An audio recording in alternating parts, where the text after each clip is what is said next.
Hello friends, Radhe Radhe. कैसे हो आप सभी? उम्मीद करती हूँ आप सब लोग अच्छे होंगे, स्वस्थ होंगे और अपने अपने कामों में मेरी तरह व्यस्त होंगे। तो फ्रेंड्स, मैं आरती कुशवाहा आज आपके लिए लेकर आई हूँ एक बहुत ही हेल्पफुल वीडियो, क्योंकि आज की वीडियो में हम आपको बताएंगे कि शॉप को शॉप से ही कैसे बढ़ाते हैं। तो जैसे कि आप लोगों को पता है कि मैंने अपने बुटीक के साथ साथ कॉस्मेटिक भी स्टार्ट कर दिया है, जो कि मैं काफ़ी दिनों से सोच रही थी। ठीक है, तो फ्रेंड्स वीडियो को पूरा एंड तक देखना। आज की वीडियो बहुत ही ज़्यादा हेल्पफुल होने वाली है। तो आज की वीडियो में हम आप लोगों के साथ कॉस्मेटिक के बिजनेस के बारे में बात करेंगे, और इधर हम करेंगे आपके साथ एक साथ 3 ब्लाउज़ों की कटिंग। तो एक साथ किस तरीके से मैं ब्लाउज कट करती हूँ, जब एक साइज़ के हमारे पास ब्लाउज आते हैं तो मैं कुछ इस तरीके से एक साथ ही कट कर लेती हूँ, जिससे हमारा काफ़ी सारा टाइम बचता है। तो देखिए फ्रेंड्स, इधर हमने 3 अस्तर जो है एक साथ बिछा लिए हैं और अभी तीनों को एक साथ कट करेंगे। तो हाय फ्रेंड्स, मैं आरती आप सभी को ब्लाउजों की कटिंग के साथ साथ बताऊंगी कि मैं अपने जो बुटीक का जो शॉप को कैसे बढ़ाई हूँ, और अपने कॉस्मेटिक की शॉप को जैसे कि मैंने स्टार्ट कर दिया है मटेरियल रखना। हालांकि इसी शॉप में मैंने अपने बुटीक के साथ साथ ही मैं अपना कॉस्मेटिक का मटेरियल सेल करूँगी, यानी एक साथ ही दोनों दुकान चलाऊँगी, दोनों का जो माल है सेल करूँगी।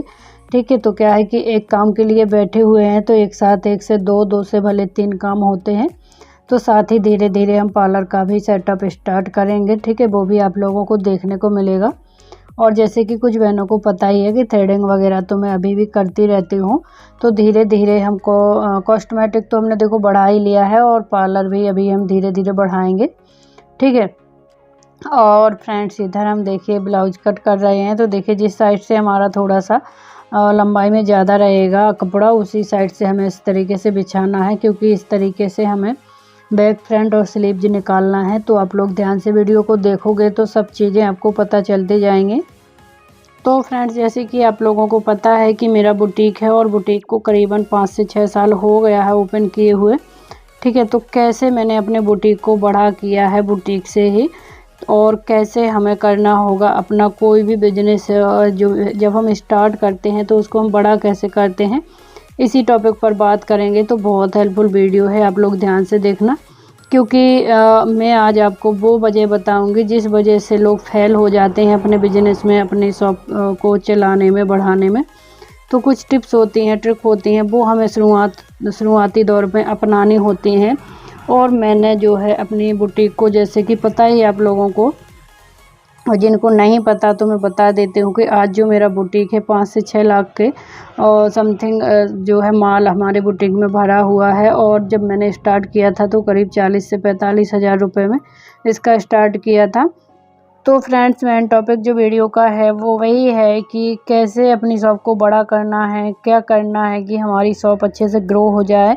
तो क्या टिप हैं, वो क्या ट्रिक्स हैं जिससे हम अपनी किसी भी चीज़ की शॉप को ओपन करने के बाद बहुत अच्छे से ग्रो कर सकते हैं, और क्यों फेल हो जाती हैं हमारी जिन भाई बहनों की शॉप जो है फेल हो जाती हैं, वो क्यों हो जाती हैं।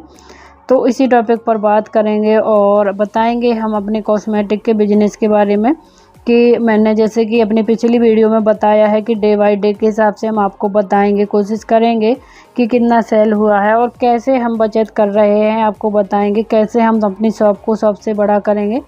तो अभी हम बात करते हैं अपने बुटीक के बारे में। तो देखिए मैंने अपने बुटीक को कैसे बड़ा किया है, वही चीज़ें बताएंगे, अपना अनुभव बताएंगे, जैसे मैंने किया है वही आप लोगों को वही चीज़ें बताएंगे।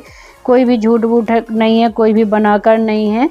तो फ्रेंड्स, मैंने स्टार्टिंग में जैसे कि बताया कि 40-45 हज़ार रुपये का जो माल है भरा था, और उसके साथ साथ मेरा सिलाई का जो है काम है। तो आप लोगों को पता ही है कि माल के साथ साथ सिलाई करती थी। तो सिलाई करने के बाद जो पैसा मिलता था, या फिर मटेरियल सेल होने का जो पैसा मिलता था, या फिर जो भी मैं मटेरियल ब्लाउजों में लगाती थी कस्टमर का, तो उसका पैसा, जो भी पैसा होता था, मैं पूरा पैसा इकट्ठा करती थी। घर खर्च में नहीं करती थी खर्च, और मैं पूरा पैसा इकट्ठा करती थी। थोड़ा बहुत पैसा खर्च करती भी थी तो मैं अपनी सिलाई का करती थी। सिलाई मटेरियल जो भी शॉप में रखी थी उसका 1 भी रुपया मैं खर्च नहीं करती थी। स्टार्टिंग की बात बता रही हूँ, अभी की नहीं है। तो मैं जब स्टार्टिंग में शॉप की थी तब मैं यदि खुद के लिए एक ब्लाउज का पीस निकालती थी या फिर एक अस्तर अपने खुद के ब्लाउज को सिलने को निकालती थी तो उसका भी पैसा मैं अपने जो है पैसे में जो दुकान का पैसा है उसमें ऐड करती थी, गुल्लक में डालती थी। ठीक है, तो इस तरीके से मैंने करीब 2 साल अपनी शॉप को बढ़ाया। 1.5 से 2 साल तक मैंने इसी तरीके से अपने एक-एक पैसा जो है शॉप में ही लगाया। और ऐसा नहीं है, आप लोगों को पता ही है कि हस्बैंड जी जो हैं सपोर्टेड हैं, तो सपोर्ट करते थे, उनका भी ये नहीं था। वैसे भी वो मुझे मना करते थे तो मैंने कहा नहीं मुझे करना है, तो वो उनका भी यही सोच था कि ठीक है, मतलब एक होता है ना हस्बैंड की ज़िम्मेवारी होती है घर चलाना, तो वो अपना ज़िम्मेवारी निभा रहे थे अच्छे से और मैं अपना जो अपनी ज़िम्मेवारी मैं भी बहुत अच्छे से निभा रही थी और आज भी निभाती हूँ। ठीक है, तो अपने घर अपनी ज़िम्मेवारी मतलब हाउसवाइफ होना एक बहुत बड़ी ज़िम्मेवारी होती है। बच्चों को संभालना, उनके कपड़े लत्ते धोना, घर का काम करना, ठीक है, हर एक चीज़ की व्यवस्था करना, उसके साथ साथ बुटीक चलाना या फिर सिलाई करना कोई मामूली चीज़ नहीं होती है। जो बहनें हमारी करती हैं इस तरीके से काम, वो समझ सकती हैं। तो मैं ना इसी तरीके से काम करती थी, तो घर का करने के बाद मैं शॉप को देखती थी। और स्टार्टिंग में तो फ्रेंड्स मेरी मशीन भी नहीं था मोटर में, तो मैं पैरों से करती थी, तो बहुत ज़्यादा थकान होने के वजह से मैं करीब 6 महीने तक मैंने ऐसे ही बिना मोटर के मशीन को चलाया। फिर मैंने शॉप से पैसा जो है कि बचाया, तो मैंने जो है मोटर लगवाया अपनी मशीन में, जिससे मुझे काफ़ी स्पीड बढ़नी और काफ़ी फ़ायदा हुआ। और यहाँ पर फ्रेंड्स इधर मुझसे गड़बड़ हो गई थी। आप ध्यान से देखोगे तो समझ जाओगे कि मिस्टेक मुझसे क्या हुई थी। और यदि आप लोग समझ जाओ तो इस वाले ब्लाउज में मुझसे काफ़ी बड़ी मिस्टेक हो गई थी, बट मैंने उसको समाधान उसका कर दिया है। और जब ब्लाउज इसका बना तो आप लोग देखकर बताना कि क्या मिस्टेक हुई है। तो इधर देखिए मुझसे जो भी मिस्टेक हुई है, आप लोग ध्यान से देखोगे तो पता चल जाएगा। तो फ्रेंड्स जैसे कि मैं बात करूँ, 6 महीने बाद मैंने अपने मशीन में मोटर लगवा लिया था, वो भी जो है शॉप के पैसे से ही। ठीक है, तो जब भी हमारा माल कम होता था तो जो भी हम शॉप से पैसा बचाते थे, यानी शॉप का पैसा इकट्ठा रखते थे, खर्च नहीं करते थे, उसी से माल लेकर आते थे। ठीक है, तो ऐसा करते करते करीब मुझे 1.5 से 2 साल लग गया था। तो उसके बाद जैसे धीरे धीरे शॉप बढ़ती गई, शॉप की ज़रूरतें भी पूरी की मैंने, और फिर उसके बाद फिर घर की ज़रूरतें भी मैंने स्टार्ट की करना। मुझे लगा कि चलो अभी पैसा मतलब वही है कि शॉप में जितना माल रखना या जितना उसमें लगाना लगा दिया। और उसके बाद फिर क्या होता था, मैंने एक तरीका और अपनाया था मैंने पैसे बचाने का, कि देखो स्टार्टिंग में तो इतना नहीं आता था कि 10-10, 20-20 हज़ार रुपये मंथली का मैं बचा लूँ। ठीक है, स्टार्टिंग में देखो शॉप जब कोई भी बिज़नेस करते हैं तो धीरे धीरे ही ग्रो होता है। तो स्टार्टिंग में मेरा 5,000 6,000 हुआ करता था बचत शॉप से। तो हस्बैंड जी ने एक उपाय बताया था मुझे, हमारे यहाँ जो है लॉटरी वगैरह के नाम से कुछ ऐसा चलता था लॉटरी, जिसमें 20 लोग मिल कर के हर महीने 5-5 हज़ार रुपये देते थे, या फिर जिसको 10,000 वाली लॉटरी करना है तो 10,000 वाली करते थे। तो स्टार्टिंग में हस्बैंड जी ने मुझसे बोले कि ये एक काम ऐसा करो, ऐसे आपका पैसा भी बच जाएगा और आपको दिक्कत भी नहीं होगा, और ज़रूरत पड़ने पर लॉटरी तोड़कर आप माल भी भर सकते हो अपनी दुकान में। तो उन्होंने मुझे आइडिया दिया था, और मेरे यहाँ पर लॉटरी का एक जो है चलता था, अभी भी चलता होगा, बट अब मैं लॉटरी नहीं करती हूँ। तो स्टार्टिंग में मैं 5,000 रुपये की लॉटरी करने लगी थी। लॉटरी का मतलब ये होता था कि 20 लोग जुड़ करके 5-5 हज़ार रुपये हर महीने इकट्ठा करते थे, और जिसको ज़रूरत होती थी वो लॉटरी तोड़ लेता था, बोली लगती थी। ठीक है, जैसे किसी ने बोला 90,000 यानी 50,000 में, हाँ 1 लाख की लॉटरी हो जाती थी 20 लोगों की, क्योंकि 10 लोग का 50,000 होता था और 10 लोग का 50।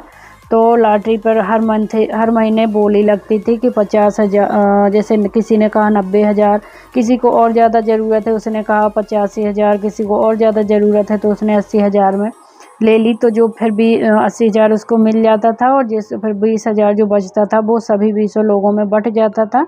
तो इस तरीके से लॉटरी चलती थी। जिस किसी को भी इसके बारे में पता हो बताना, मेरे यहाँ ऐसा चलता था। तो हस्बैंड जी बोलते थे कि 5,000 रुपये आप लॉटरी में जमा करो, उसके अलावा जो बचत हो तो वो आप क्या बोलते हैं अपना इकट्ठा करते रहो, और यदि उस जो घर में इकट्ठा कर रही हो 5,000 के अलावा उतने में आपका शॉप का मटेरियल आ जाता है तो आपका वो पैसा बच जाएगा, और यदि आपको ज़रूरत पड़ती है तो आप लॉटरी भी तोड़ सकते हो।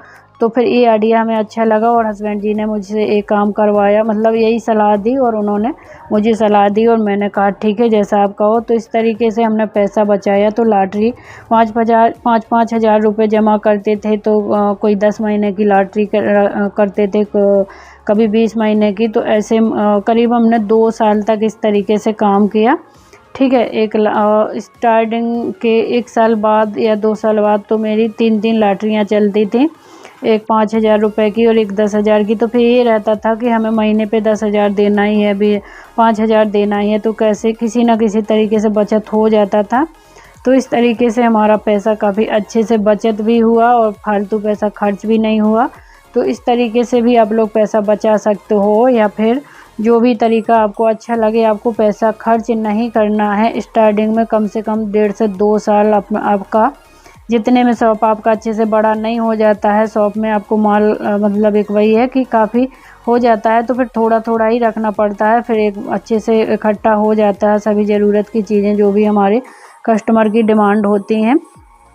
तो जैसे कि मेरा बुटीक आप लोग देखते हो, हाल फिलहाल में तो काफ़ी सारा माल उसमें अच्छे से रखा है, काफ़ी अस्तर हैं, सैकड़ों अस्तर जो है मेरे एडवांस में रखे हुए हैं। ठीक है, और 2-2, 300 मीटर का पूरा हम बंडल लाते हैं, वो भी रखा हुआ है, हर चीज़ रखी हुई है। थोड़ा मोड़ा ज़रूरत पड़ता है, जो भी वो हो जाता है, ख़त्म हो जाता है, तो वो लाते हैं। तो इस तरीके से हमने अपनी जो है बुटीक को बढ़ाया है, और यही उद्देश्य हमारा कॉस्मेटिक का भी है, क्योंकि हस्बैंड जी ने साफ कह दिया है कि यदि आपको अपने कॉस्मेटिक के बिजनेस को बड़ा करना है तो वही तरीका अपनाओ। ठीक है, यदि 10 रुपये की चीज़ घर में निकालते हो और आपको यदि वो 8 रुपये की पड़ी है वहाँ पर, यानी जो बिक्री रेट किसी चीज़ का 10 रुपये है और 8 की हम ख़रीद के लाए हैं, तो 10 नहीं रखना है तो कम से कम 8 रुपये तुम्हें रखना ही पड़ेगा। तो मैं यदि घर की ज़रूरत के लिए भी कुछ निकालती हूँ, जैसे कि मैंने शैम्पू निकाल लिए, बेटी के लिए कुछ क्लेचर वगैरह निकाले, या फिर अंडरगारमेंट्स वगैरह हैं, या कुछ भी मान लो A to Z मैंने शॉप से निकाला है जो अभी कॉस्मेटिक का है, तो उसमें ना मैंने पैसा वापस जो भी खरीद रेट का है उसमें रखा है मैंने। तो फ्रेंड्स, मेरे फर्स्ट डे की जो सेलिंग है कॉस्मेटिक की, जैसे कि मैंने आपको बताया कि मैं बताऊंगी कि पहले दिन मेरा कितना सेल हुआ है। तो फर्स्ट डे की सेलिंग जो है करीब 1,050 रुपये की हुई है, जिसमें से करीब 500 रुपये का घर में ही निकला हुआ है सामान, जिसका मैंने मूलधन रखा है, उसमें फ़ायदा नहीं रखा है। ठीक है, और करीब 550 रुपये का जो है सेलिंग हुआ है, तो उसका प्रॉफिट भी रखा है। ठीक है, तो इस तरीके से हमने 1,050 रुपये अपनी शॉप में अलग से ही रख दिया है। तो एक दिन की जो सेलिंग है, क्योंकि घर में निकालें या फिर हम किसी को सेल करें, उसको हम सेलिंग में ही लेंगे, बिका ही समझेंगे। बस ये है कि हाँ, घर में जो हम निकालेंगे उसमें हमें ज़्यादा प्रॉफिट नहीं होगा। वैसे कोशिश तो मैं करूँगी कि जितने का आया है उसमें 10-20 रुपये ऊपर ही रखें, उससे कम ना रखें, ना उतना रखें। तो इसी तरीके से हमारा जो है शॉप आगे बढ़ेगा। तो देखिए फ्रेंड्स, इधर हमारे 2 ब्लाउज सिल चुके हैं, एक ब्लाउज ये रहा। तो इधर इसमें ना पाइपिंग नहीं हो पा रही थी, इसका कपड़ा अलग है और कपड़ा भी नहीं बचा था, तो इसको हमने बैक नेक पलट के बना दिया है और फ्रंट में पाइपिंग कर दी है। और इसके बाद एक ब्लाउज और बन गया है जो कि हम आपको अभी दिखा रहे हैं। तो 2 ब्लाउज बन चुके हैं और एक ब्लाउज हमारा बनना बाकी है, वो हम कल बनाएंगे। तो फ्रेंड्स, आज का वीडियो कैसा लगा कमेंट में ज़रूर बताना। फिर मिलते हैं, तब तक के लिए बाय बाय, राधे राधे।